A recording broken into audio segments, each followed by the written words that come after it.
আমরা আল্লাহর কাছে এই যে পাপ করি, অন্যায় করি, মাফ চাই না, ক্ষমা চাই না? আল্লাহ আমাদেরকে ক্ষমা করুক, এটা আমরা চাই কি চাই না? আল্লাহ আমাদেরকে ক্ষমা করুক, এটা আমরা চাই, কিন্তু আমরা আমাদেরকে ক্ষমা করতে পারি না। যদি আল্লাহর কাছে ক্ষমা পেতে চান, তাহলে আগে নিজেরা নিজেদেরকে ক্ষমা করে দেন। আল্লাহ, ভুল করছি, আল্লাহ মাফ করে দাও, ক্ষমা করো। আমি ক্ষমা চাইতেছি, কিন্তু আমি ক্ষমা করি না আরেকজন। তুমি ক্ষমা করো না, তুমি ক্ষমা চাও কোন সাহসে?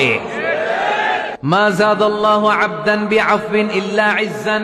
আল্লাহর হাবিব ফরমান, কোন বান্দা যদি অন্য বান্দারে ক্ষমা করে দেয়, আল্লাহ ওই বান্দার মর্যাদা বাড়িয়ে দেয়।